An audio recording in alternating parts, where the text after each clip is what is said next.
Video games offer something truly unique to everyone. They can be a form of escapism, a way to express our creativity, or simply a way to just have a good time and relax. With its unique interactive medium, video games are constantly offering new frontiers to explore. This video will cover two projects that engage in this exploration as part of the module Advanced Technologies. First, we'll take a look at the first project, an exploration into the replication of 80s fantasy movies in Unreal Engine, and then the second project, an investigation into how a gaming experience could help patients manage maladaptive daydreaming. So, without further ado, let's take a look at this first project. Beyond the edge of darkness, there is a world of sword and sorcery. The first project was given the prompt of rendering techniques. It asked what other media visual styles could we replicate in a video game's runtime.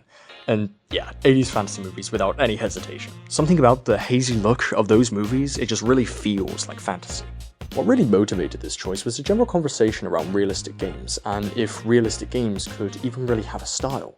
My thought process was, well, maybe we're not looking in the right place. Plenty of movies have styles, 80s fantasy case in point, so why not see how we could take that and put it in a game? Regards to project, it will be made in Unreal Engine, since it offers high quality, realistic visuals, which I'd need if I want to replicate something realistic. From there, it was just straight into research. Researching into 80s fantasy movies and trying to understand what specifically made these movies look the way they did. Splunking through the IMDb technical spec pages for Willow and Hawk the Slayer, the main two movies I looked at for this project, I found that both these movies used 35mm film. To give a really basic rundown, film rolls make use of a long spool of thin film with emulsion on one side. When the emulsion is exposed to light, the camera lens refracts the captured image onto the film, leaving behind a latent image which is then processed into what we see on screen. These film rolls are often very sensitive, causing visual scratches and artifacts to be visible on screen sometimes. In fact, we can see a few here and here. To recreate this look, I squished down the Unreal aspect ratio to 4:3 to match that of 35mm film, and added some film grain via post-process material, essentially a single pass of visual editing in Unreal, to create that initial film look. I did a bit of experimenting with the haze at this point to see if any of my research could help, but I just couldn't seem to get it right. So I moved on. During my research, I noticed that Willow's aspect ratio was not only a lot wider, but the film also had these unusual oval-shaped blurs in the background. That's weird, I thought. How could they get that with the same film size Hawk the Slayer used? Doing some more research, I found that the films used two different lens types, anamorphic for Willow and spherical for Hawk the Slayer. Spherical lenses are sort of in the name, a spherical lens of glass that helps to refract light into the camera. Spherical lenses capture the image as is and just sends it through to the film roll, meaning nothing is done to what is captured. Anamorphic lenses, however, make use of a special oval-shaped lens. This lens compresses what is captured in the scene and sends it to the film. What this allows movie creators to do afterwards is to stretch the film to get wider aspect ratios. So I would make a new post-process material, taking the stuff I managed to learn with the previous one and change the aspect ratio for this one, editing the bokeh to be oval-shaped as well. I also realized the actual colors of Willow looked a lot warmer than Hawk the Slayer. This was down to toning choices conducted during the post-production of the movie. To emulate this, I simply tweaked the colors of each material to get something roughly close to each movie. At this point, I tried my hand at the haze effect again. And again. And again. And I couldn't crack it. Then, I had a thought. Maybe we're not looking in the right place. It was at this point in the project, I realized I spent so long trying to figure out how to make it in Unreal, I hadn't even entertained the idea of trying to recreate it somewhere else, and then mirroring that process in Unreal. So I booted up Photoshop, added in an image of the game, and started messing around. What I found was if I took the image, blurred it by a slight amount, then applied that layer as a light and blend over a copy of the original image, I could recreate the look. Utilizing this great tutorial to get the blur effect working, I made use of Unreal's blend nodes to recreate what I made in Photoshop, and hey, it worked! From there, it was just about trying to showcase these developments. Up until this point, I was having such a major issue in showing these different things and putting them all in one single shader. It just didn't really represent any of these movies well. So I thought, well, why not just let the player toggle between them? So that's what I did.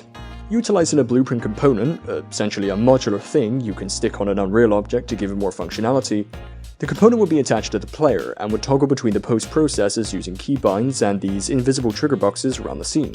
And there it is! 80s fantasy movies. The final result is something I am honestly proud of. Especially being able to toggle between them to see the different versions, it was really the cherry on top. There's definitely areas it could be improved on though. It would mainly be in its dynamicism.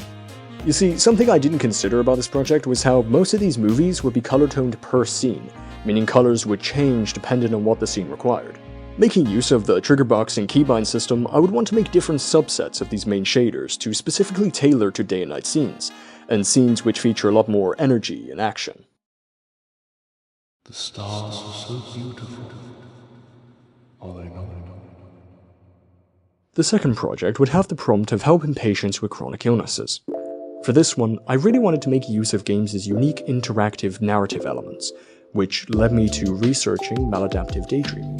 Maladaptive daydreaming is a fairly new and freshly researched disorder in which patients engage in a vivid, rich daydream for hours on end. These sessions, for lack of better words, are often really damaging for the patient, as it can cause strains on social ties as well as on productivity. And unfortunately, it's not as simple as just not daydreaming. Maladaptive daydreaming is found to have a compulsive and addictive quality to it, usually due to patients seeking to escape their world due to unprocessed trauma, or as an attempt to manage regular bouts of stress. With games existing as a uniquely participatory experience with an often strong narrative focus, I wondered if I could develop some sort of self-help tool for patients which used games and their interactive narratives to help patients ground themselves and manage daydreaming sessions. The project itself would be built in Unreal, since at this point I was really familiar with it, and the game would be divided into 3 sections: the questionnaire, the gameplay, and the management techniques. So the first hurdle to cross was trying to get the patient interested in the game. Maladaptive daydreaming is described as having an inherently creative component to it, and so I thought if I could get some initial points consistent between the 2 narratives, the patient could create a link between the daydream narrative and the game narrative. This is where section 1, the questionnaire, comes in, asking the patient a few questions about their daydream and rounding off the questionnaire with a bit of tension-releasing fun in the form of a favorite color question. From there is section 2, the gameplay. Here the game tries to sort of get the player involved with the story. Utilizing the answers from the questionnaire, the game changes its visuals and theming to better reflect the daydream. Currently, it changes the genre and time of day as examples of this. To further build on that creative component mentioned earlier, the game also allows the player to speak to characters in the game, where the player can learn about the world they're in, having some more concepts to flesh out their own interpretation of the game's story. Where the player came from and who they are is purposely left vague, as it allows patients to imprint the character with their daydream narrative protagonists and furthers that involvement in the game. Once a player gets to the end of the level, they go through these 2 red doors at the end, to section 3, the management techniques. Here is where I truly wanted to engage with the player and help them through some grounded techniques. The main goal here to help the patient pause their daydreaming session. And, as such, I knew I needed to make this experience both stress-free and, most importantly, approachable. CBT, Cognitive Behavioral Therapy, denotes the importance of affirmative attitudes and validating a person's emotions to help them process and understand the obstacles before them. It was really important for the final character the player speaks to. This character asks the player how they're doing and validates that emotion that they're experiencing in an aim to make the patient's situation more comprehensible and approachable to them. Here, the dialogue system is used to its fullest extent. When designing it, I really wanted to focus on modularity and scaling it as more research is done. By using a custom implementation called Passages, I could easily build an effective dialogue, with options for different interactive types, such as a text box or response options. The main goal, overall, was to emphasize player input. Sometimes this was as simple as just smoke and mirrors. For example, the text box doesn't always do something. A passage variant called an empty writer simply has a player write in the box, and when they press enter, just go on to the next passage.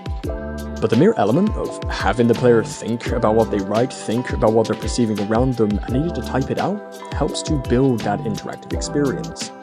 And from there, the experience caps off with some inspirational words.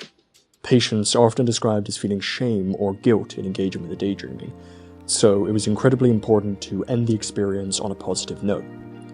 The game has players type out 2 tasks they need to engage with, and then let them complete the experience, hopefully providing them a tangible way to continue with the tasks at hand. This project was genuinely an exciting and insightful deep dive into this area, and where the project can go next is simply by expanding on this, adding more content, and experimenting with new ways of engaging the player, and helping patients with maladaptive daydreaming find their way home when stress takes hold. In fact, both of these projects were an exciting deep dive. I mean, it's really awesome when you get to interweave personal passions and things you genuinely love researching into a project, and especially when you get to test the boundaries of creative expression and interactive play. I mean, it's amazing. And who knows, maybe these projects could see their life in a new way, spur on some other new projects that other people may make. I guess only time will tell.